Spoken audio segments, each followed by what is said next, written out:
Hello guys, I hope you all must be doing very well since it's a corona time. So I request and I am hoping that all of you must be following the corona guideline and keeping yourself as safe as you can and stay at home and follow all the rules and regulation that the government is bringing at a point of time, because ultimately they are good for our all. Anyway, our topic for discussion is a judgment of the Honorable Supreme Court dated 15th of April 2021 in matter of Acid Reconstruction Company. Now, why this judgment is important? Because it has solved one of the mysterious question that whether entry in the balance sheet is an acknowledgement of debt for the purpose of Section 18 of the Limitation Act 1963. Now, in order to understand this controversy, we have go back to the background history of this case. So it all started in year 2009. There is a company which undertook a thermal power project, and it have taken various credit facilities, loans from so many banks, and it have made default in them. Thereafter, those banks issued a loan recall notice, and in failure of them, the banks declared this company as a non-performing asset. Then these banks assign the debt to a asset reconstruction company, and that asset reconstruction company, which is appellate in the present case, it have filed a Section 7 IBC petition before a NCLT. However, in the original petition, they have nowhere mentioned the date of default, and by the subsequent affidavit, they have mentioned the date of default. They stated that though period of limitation of 3 years is over, but during those period, the balance sheet of the company, it have acknowledged that there is a debt pending to these asset reconstruction company, and therefore there is an acknowledgement of debt in accordance to Section 18 of the Limitation Act. NCLT allowed it.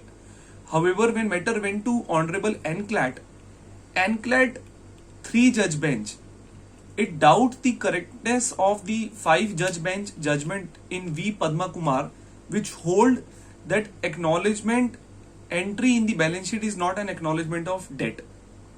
So the 3-judge bench, they request the chairperson of the NCLAT to refer this matter to the larger bench.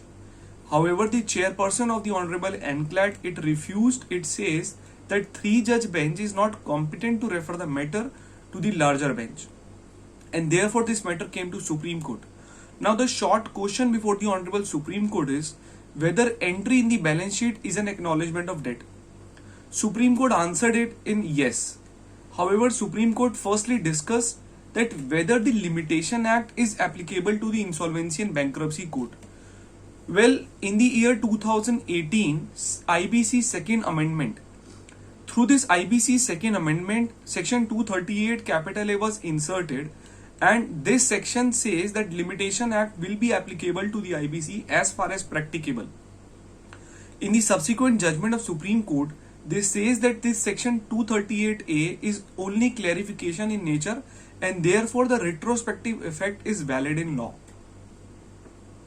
So Supreme Court says as per the Section 238 capital A and the subsequent judgment, yes, the Limitation Act is applicable to the IBC. Now the next question is whether the entry in the balance sheet or whether the filing of balance sheet is mandatory. So Supreme Court look into the provisions of Companies Act. If we look at the provisions of Companies Act, Section 2 Clause 40 of the Companies Act define the term financial statement, and it's an inclusive definition which says that it include balance sheet, auditor report, and so on.